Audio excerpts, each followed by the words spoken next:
আজকে আমরা English first পেপারের ইউনিট 2 ক্লাইমেট চেঞ্জ নিয়ে আলোচনা করব। তো এই ক্ষেত্রে আমাদের লেসন 1-এ আছে the greed of the mighty rivers, শক্তিশালী নদীগুলার লোভ। Meherjan lives in a slum on the Sirajganj town protection embankment. Meherjan একটি বস্তিতে বসবাস করে সিরাজগঞ্জ টাউনের প্রোটেকশন বাঁধের পাশে। এমব্যাঙ্কমেন্ট মানে হচ্ছে বাঁধ। The whispering wind from the river Jamuna makes the fire unsteady. যে যমুনার যে ফিসফিস করা বাতাস সেইটা হচ্ছে আগুনকে আরো অস্থির করে তোলে। The dancing flames remind Meherjan of the turmoil in her life. যেই আগুনগুলা আছে সেইগুলা হচ্ছে মেহেরজানের জীবনের যেই দুঃখ হতাশা এইগুলা মনে করিয়ে দেয়। Not long ago Meherjaan had everything, মানে এটা বেশি সময় নয় যে মেহেরজাবিনের সব কিছু ছিল। এ family, A arable land and cattle. একটি জমি ছিল, চাষাবাদের একটি ফ্যামিলি ছিল, একটি জমি ছিল এবং গবাদি পশু ছিল। ক্যাটেল মানে হচ্ছে গবাদি পশু, অ্যারাবল ল্যান্ড মানে হচ্ছে চাষাবাদযোগ্য জমি। তো এই সবই ছিল। তো গ্রামের মানুষের যদি আমরা দেখি, গ্রামের মানুষের যদি একটা ফ্যামিলি এবং একটি জমি থাকে চাষের জন্য এবং গবাদি পশু থাকে, তারা হচ্ছে স্বয়ংসম্পূর্ণ, তাদের আর কিছু লাগে না। তো এই মেহেরজানেরও সব কিছু ছিল এইগুলা। The erosion of the Jamuna gradually consume all her land property. Erosion মানে হচ্ছে ক্ষয়। তো এই যমুনা জমিগুলা আছে সবগুলা কি আস্তে আস্তে গ্রাস করে নেয়।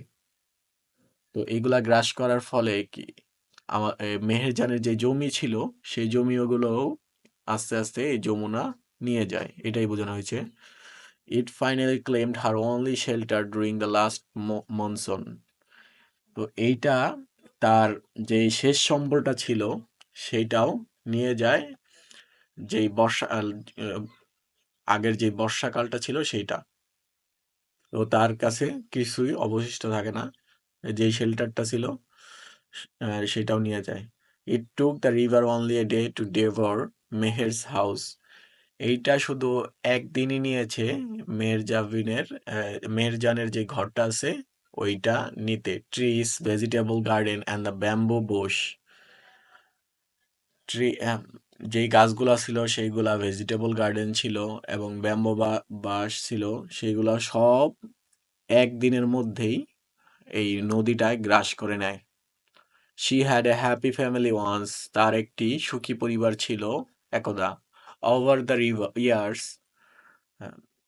she lost her husband and her family to disease that cruel hunger and poverty brought to the family. তো ক্রমান্বয়ে প্রতি বছর সে তার এক এক করে হারাতে থাকে সবাইকে। she lost her husband, সে তার স্বামীকে হারায় এবং ফ্যামিলি, তার ফ্যামিলিতে যে চিলড্রেন ছিল বা মা বাবা ছিল তাদেরকে হারায়। Two disease that ক্রুল hunger and poverty broad to the family, যেইটা হচ্ছে এই অসুস্থতা মানে রোগ ব্যাধির কারণে এবং যেই ক্ষুধার যে যন্ত্রণা ছিল এবং দরিদ্রতার যে যন্ত্রণা ছিল তার জন্যই এসেছিল। তো এর জন্যই হচ্ছে মেহেরজান তার ফ্যামিলিকে হারায়। Now she is the only one left to live on with the loss and the pain. এখন সে একাই আছে যে হচ্ছে এই দুঃখ কষ্ট নিয়ে বেঁচে আছে। The greedy Jamuna has shattered her dreams and happiness. এই লোভী যমুনা তার তার যে স্বপ্ন এবং সুখ এগুলা হচ্ছে ছিন্ন ভিন্ন করে দেয়। শ্যাটার্ড মানে হচ্ছে ছিন্ন ভিন্ন করা। There are thousand others waiting to share the same fate like Meherjan. এখানে হাজারো মানুষ আছে যারা মেহেরজানের মতন ভাগ্যের অধিকারী। ভাগ্য বললে ভুল হবে, দুর্ভাগ্য, কিন্তু এখানে ভাগ্য বলেই রেফার করা হয়েছে।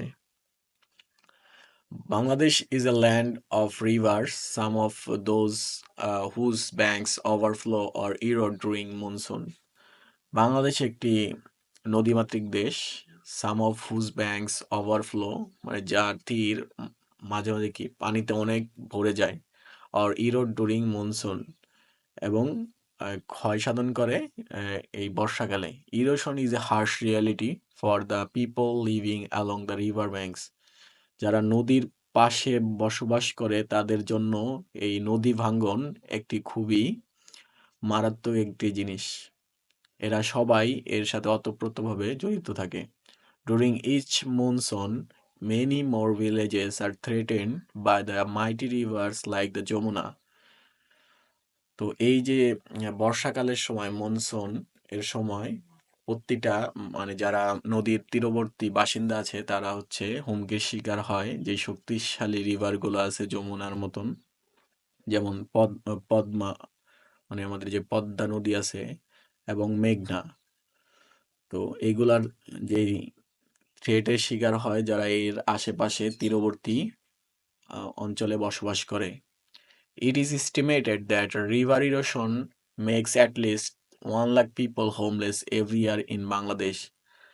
এইটা হচ্ছে ধারণা করা যায় যে করা হয়েছে যে প্রতি বছর 1 লক্ষ মানুষের মতো আহ, ঘরবাড়ি ছাড়া হয় বাংলাদেশ থেকে। In fact, river erosion is one of the main danger caused by climate change. কিন্তু এইটা হচ্ছে একমাত্র one of the main danger cause মানে এটার একমাত্র কারণ হচ্ছে ক্লাইমেট চেঞ্জ। আমাদের ক্লাইমেট চেঞ্জ হওয়ার কারণ কি?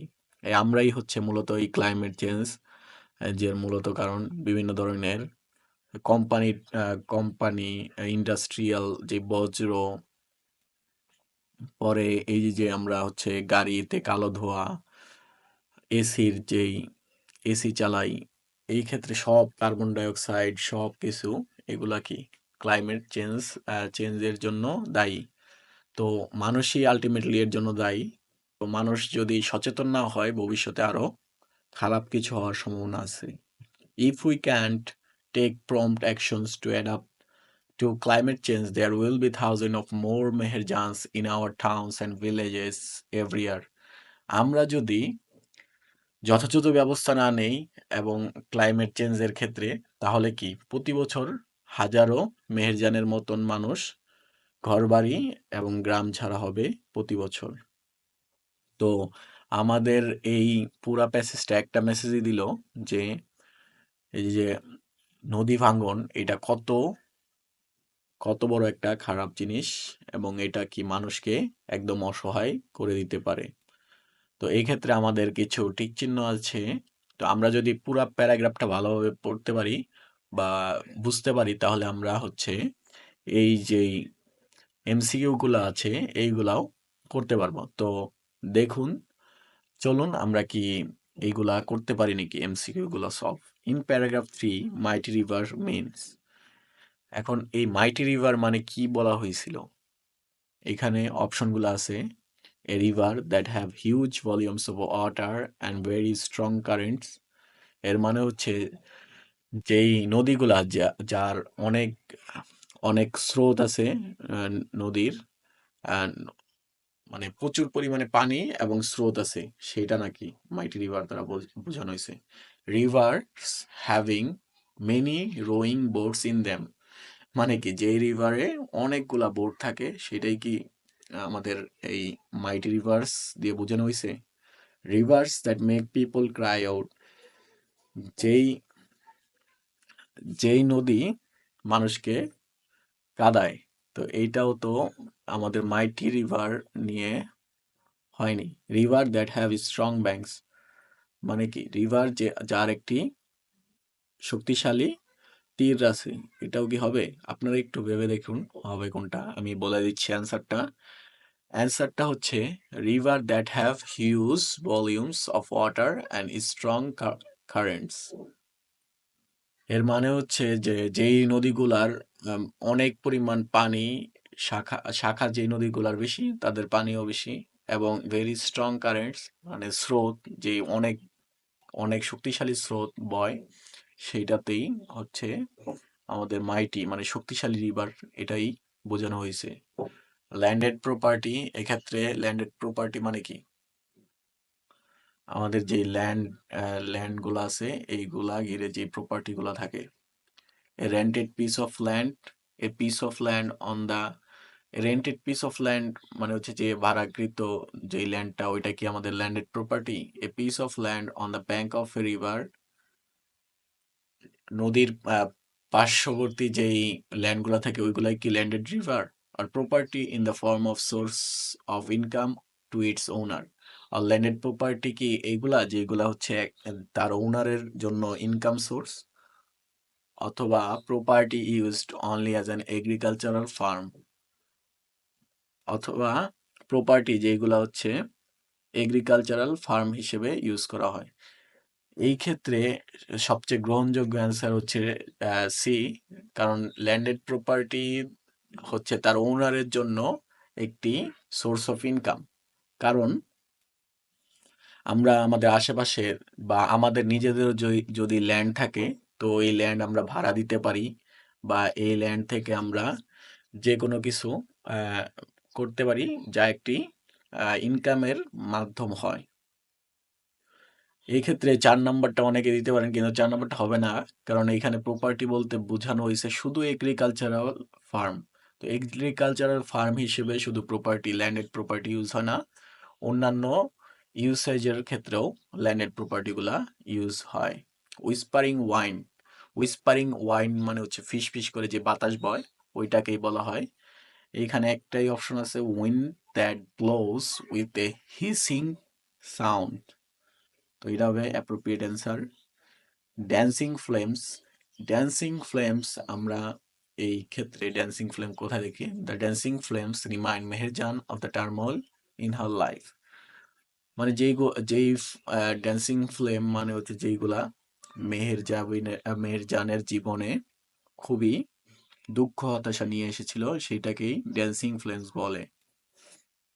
তো এই ক্ষেত্রে আমাদের অপশনগুলো আছে, এ ট্র্যাডিশনাল ফর্ম অফ ফক্স ড্যান্স, নো, এটা তো হবেই না কখনো। Flames that make people dance around them, যে আগুন তার পাশে মানুষকে ডান্স করায়, তো এটাও তো না। ড্যান্সিং ফ্লেমস মানে আমাদের এই যে প্যারাগ্রাফ, এই ক্ষেত্রে flames that are made unstable by the blast of air, এইটা একটা ফিজিবল অ্যান্সার হতে পারে। তো নেক্সট অ্যান্সারটা আমরা দেখি, flames made by people to remember their past. তো এই ক্ষেত্রে বলা হয়েছে flames made by people, made by people না থাকলে আমাদের অ্যান্সারটা হতে পারতো। এখানে যেহেতু মেড বাই পিপল, এটা তো আমাদের এই